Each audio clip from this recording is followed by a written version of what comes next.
जिल्हा परिषद पंचायत समिती निवडणुकीच्या रणधुमाळीत मी गुरुनाथ तुमचं मनापासून स्वागत करतो। जिल्हा परिषद पंचायत समिती खेड गटामध्ये भारतीय जनता पक्षाच्या अस्तित्वाची आणि प्रतिष्ठेची लढाई रंगत आहे। यामध्ये राष्ट्रवादी पक्षाकडून कामेश कांबळे आणि भारतीय जनता पक्षाकडून संदीपभाऊ शिंदे यांच्यामध्ये खऱ्या अर्थानं काटेकी टक्कर अशा पद्धतीच्या लढतीचं चित्र रंगलेलं आहे। वास्तविक स्वरूपात खेड गटामध्ये चौरंगी लढत होत आहे। यामध्ये वंचित बहुजन आघाडीच्या माध्यमातून अमोल विजय गंगावणे तर रिपब्लिकन सेना महाराष्ट्र राज्याचे उमेदवार स्वप्नील जालिंदर हराळे यांच्यामध्ये खरं तर ही लढत होत आहे। राज्याचे मुख्यमंत्री देवेंद्र फडणवीस यांनी आगामी जिल्हा परिषद पंचायत समितीच्या निवडणुकांमध्ये जिल्हा परिषदेवरती भारतीय जनता पक्षाचा झेंडा फडकणार असं भाकीत केलं।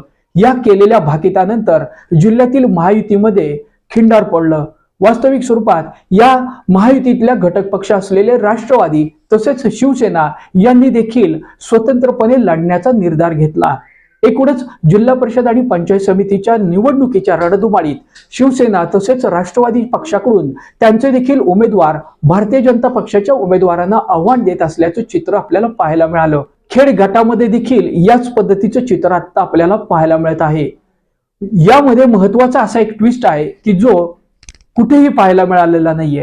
वास्तविक स्वरूपात भारतीय जनता पक्ष आणि शिवसेना हे महायुतीतले घटक पक्ष असले तरी देखील त्यांच्यामध्ये जिल्ह्यात विविध ठिकाणी भारतीय जनता पक्षाचे मंत्री महोदय असतील आणि शिवसेनेचे मंत्री महोदय यांच्यामध्ये ठिणग्या पडत आहेत, आरोप प्रत्यारोप होत आहेत। मात्र जिल्हा परिषदेच्या खेड गटामध्ये याचं उलट चित्र पाहायला मिळत आहे। राष्ट्रवादी विरुद्ध भारतीय जनता पक्ष अशा पद्धतीच्या लढतीचं चित्र वास्तविक स्वरूपात जिल्हा परिषदेच्या खेड गटामध्ये आपल्याला पाहायला मिळत आहे। मदत व पुनर्वसन मंत्री नामदार मकरंद पाटील, खासदार नितीन काका पाटील याचबरोबर राष्ट्रवादीचे प्रदेशाध्यक्ष आमदार शशिकांत शिंदे अशा तिघांची ताकद कामेश कांबळे यांच्या पाठीशी दिसून येत आहे। तर दुसऱ्या बाजूला खासदार श्रीमंत छत्रपती उदयनराजे भोसले, नामदार शिवेंद्रसिंह राजे भोसले तसेच आमदार महेश शिंदे या तिघांची ताकद खऱ्या अर्थानं संदीपभाऊ शिंदे ह्या भारतीय जनता पक्षाच्या अधिकृत उमेदवाराच्या पाठीशी असल्याचं चित्र दिसून येते आहे।